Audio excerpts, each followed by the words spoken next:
US investment green card. $800,000 must have legally documented money. Exit period after 3 years. Shuda LP 6302946180. నీటు 2024లో పెద్ద ఎత్తున అక్రమాలు జరిగిన నేపథ్యంలో దేశవ్యాప్తంగా విద్యార్థులు ప్రజలందరూ కూడా ఆందోళన బాట పట్టడం జరిగింది. అందులో భాగంగా సిపిఐ పార్టీ ఆధ్వర్యంలో మహబూబాబాద్ జిల్లా కేంద్రంలో ఈ యొక్క ఆందోళన కార్యక్రమం చేపట్టి కేంద్ర ప్రభుత్వ దిష్టిబొమ్మను దగ్ధం చేయడం జరిగింది.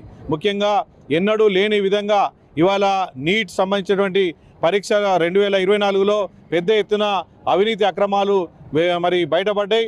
అందులో భాగంగా ప్రధానంగా బీహార్, గుజరాత్ రాష్ట్రాలలో ఈ యొక్క అవినీతి అక్రమాలు తారస్థాయికి చేరడం జరిగింది. ప్రధానంగా ఈ యొక్క నీట్ పరీక్ష సంబంధించినటువంటి ఈ యొక్క పరీక్షలో 2024 సంబంధించిన దాంట్లో సుమారు 24 లక్షల మంది విద్యార్థులు ఈ పరీక్షకు మరి అటెండ్ కావడం జరిగింది. ఇది ప్రపంచంలోనే అత్యధికంగా మరి ఎన్టీఏ నేషనల్ టెస్టింగ్ ఏజెన్సీ ఈ యొక్క నీటును నిర్వహిస్తుంది.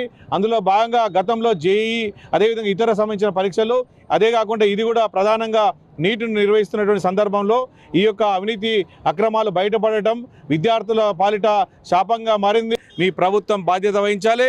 ఎన్టీఏ నేషనల్ టెస్టింగ్ అథారిటీ ఏజెన్సీకి సంబంధించినటువంటి దాంట్లో జరుగుతున్న డొల్లా పెద్ద ఎత్తున అక్రమాలు, ఒక పెద్ద ఎత్తున మాఫియానే చేరి అర్హత సంబంధించినటువంటి వైద్యులను కాకుండా ఒక నాసి రకమైన లేదా అవకతవకలు పాల్పడి సీట్లను పెద్ద ఎత్తున కుంభకోణాలకు పాల్పడి సాధించినటువంటి వాళ్ళు ఇవాళ వైద్య వృత్తి ద్వారా సమాజానికి ఏ రకంగా సేవ చేస్తారో మనం ఆలోచించాలి.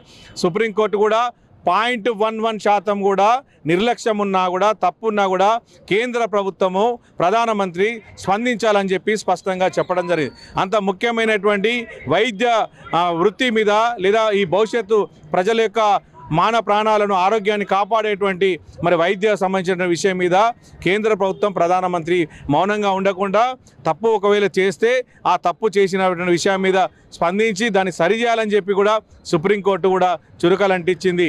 దీని మీద ఇప్పటికైనా మీనమేషాలు లెక్క పెట్టకుండా జరిగినటువంటి వాటి మీద పూర్తిగా విచారణ జరిపి బాధ్యుల మీద చర్యలు తీసుకొని ఇలాంటి ఘటనలు జరగకుండా చూడాలి. దీని మీద విద్యార్థులకు నీట్ పరీక్ష రాసినటువంటి 24 లక్షల మంది విద్యార్థులకు ఎలాంటి మరి సందేశం ఇస్తారో, వాళ్ళకి ఎలాంటి భరోసా కల్పిస్తారో దానికి తగిన చర్యలు తీసుకోవాల్సిన బాధ్యత కేంద్ర ప్రభుత్వం మీద, నరేంద్ర మోడీ మీద, ఎన్టీఏ మీద ఉన్నదని చెప్పి డిమాండ్ చేస్తూ సిపిఐ పార్టీ ఆధ్వర్యంలో ఈరోజు మహబూబాబాద్ జిల్లా కేంద్రంలో కేంద్ర ప్రభుత్వ దిష్టిబొమ్మను దగ్ధం చేసి ఈ యొక్క ఆందోళన చేయడం జరిగింది. రేపటి నుంచి మరి రేపు కూడా సిపిఐ పార్టీ ఆధ్వర్యంలో నిరసన ఆందోళన కార్యక్రమాలు కూడా కొనసాగిస్తామని చెప్పి తెలియజేస్తా ఉన్నాం. మరిన్ని వీడియోస్ కోసం ఛానల్ ని సబ్స్క్రైబ్ చేయండి. లేటెస్ట్ అప్డేట్స్ కోసం వాట్సాప్ ఛానల్ ని ఫాలో చేయండి. అండ్ లింక్ డిస్క్రిప్షన్ లో ఉంది.